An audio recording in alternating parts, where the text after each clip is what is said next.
Alejandro Saucedo. I'm a BFA musical theater major, and I was Noah in Children of Eden. My name is Demario Jones. I am also a BFA musical theater major, and I was Father for God. What were some challenges about playing this role, and how did you kind of put your own spin on it? With me, it was having to really find how to make this flamboyant man, which I usually am, and this comedic person into someone that is the head of the family, into someone that is someone of biblical proportions, because I really hadn't played someone that was so serious before. It was very inspiring to play and all that kind of stuff, especially as I thought about my mother who just passed, and just really getting to be on a stage again as a role model was so much more fun and so cool. So what was it like finally getting to be back in like a live musical? I'm sure that was probably a bit of a shock. Oh, I told Demario, I was like, one of his solos was happening and we're all on stage. I was like, this is what we're here to do. This is what we're studying for. And it really just felt so empowering and nice to be like, we're finally getting to a place where this can happen again. Thank God. Yeah, no pun intended. Yep. No, yeah, I would 100% agree. It felt so good to be back on stage. I was like kind of nervous. Like the first show, it felt so weird because we had been doing it so long without an audience that I was just kind of like trying to get used to like performing for people again, because we're always having to do like self-tapes and, you know, filming things. So it felt so good to be back in person, and I'm hoping that things keep going forward where we can keep doing that. What do you hope people will take away from streaming this experience? And just what do you hope people take away from the show in general? Trying to fit yourself into some kind of normalcy, just like Noah did, going like, well, Adam banished his son and he decided to go away, so like that's what I have to do. And then finally, ultimately deciding, without spoilers, something different, and seeing that he can have his own life is very time sensitive to what's happening right now. Looking around and not having to choose specifically what everyone else is doing, I think is very important. Yeah, that's awesome. What else? Yeah, I would say, especially like during this time, just loving one another. I feel like that's so important. We oftentimes, especially now, everything feels so rushed. I feel like we oftentimes don't stop to just kind of like love one another and think about each other, and just understanding that people are going to make mistakes and forgiveness. And I feel like this show, there's so much about that, and just growing from, you know, our mistakes and not putting too much on other people. So I think right now it's just so important to like stop and take a deep breath and just spread love and light. So I love that. Hey, I'm Brett Rawlings. I am a senior musical theater major, and I played Adam in Children of Eden. Wonderful. So what was it like for you finally getting to do an in-person production again? Yeah, I think similar to what probably everyone else felt, it was just exciting to be back in the theater and getting to perform. I think something that we've all been missing this past year is just that adrenaline rush, that feeling of like you're impacting someone in the audience and sharing a story with them. So for me, it was just like, I don't know, it was like a rebirth of, you know, that passion that I have for performance, and getting to share that with others just like kind of reignited the flame that is my passion for theater. So yeah, I'm very thankful that we got that opportunity to do that, and I think a lot of people feel the same way. Yeah, I think we definitely felt that in the audience. The energy was amazing. So what were some of the challenges about doing an in-person musical during this crazy coronavirus time? Yeah, well, there was certainly no shortage of them. Honestly, I think the big one that comes to mind is just like obviously we have the masks, and that's just like an issue that can't be, worked around. But something that I know that me and Indigo worked on a lot was finding how to portray intimacy on stage when you can't touch each other, because no one ever touched each other during the show. And there are moments where characters are supposed to kiss or hug or, interact, like stuff like that.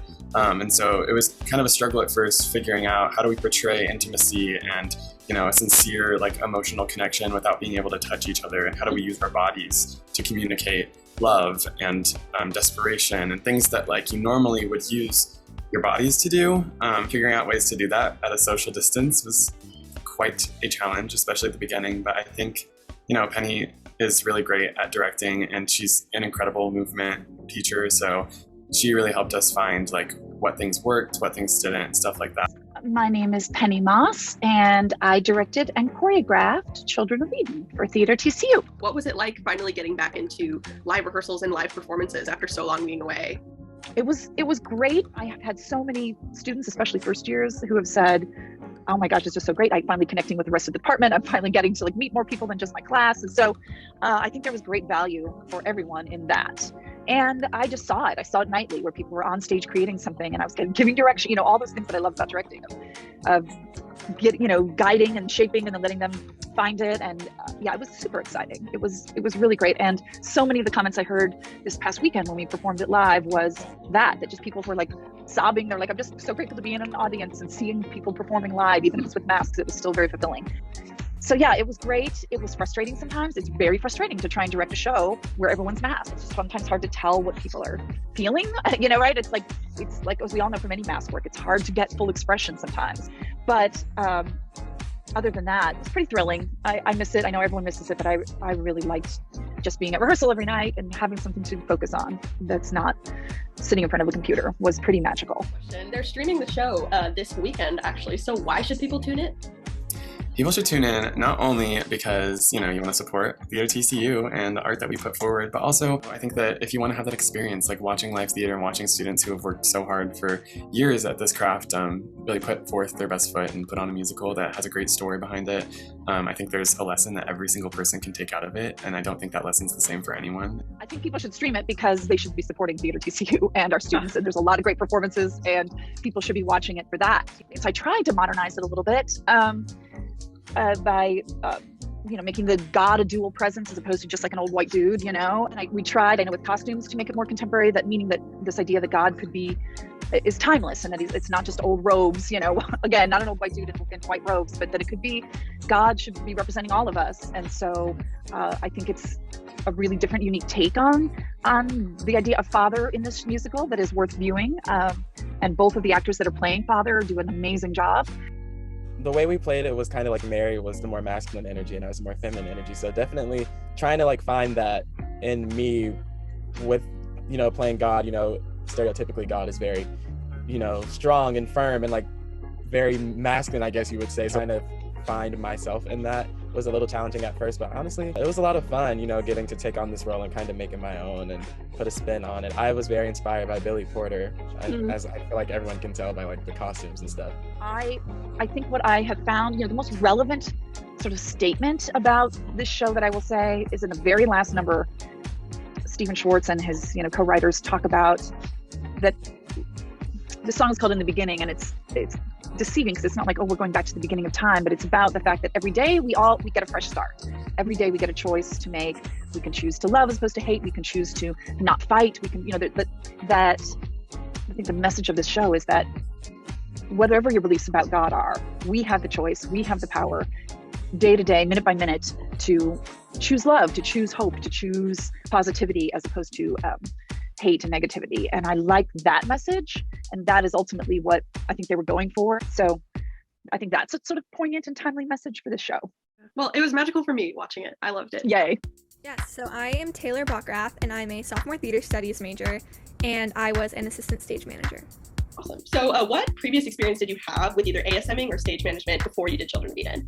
So I have never ASM'd before or SM'd before. I took stage management in the fall, so it wasn't a completely foreign thing to me. I've done crews in the past and worked in a lot of different ways on the technical aspect, but never before in an ASM or SM role. Yeah, that is super exciting. So how was doing crew for this show different from shows you've done crew for in the past?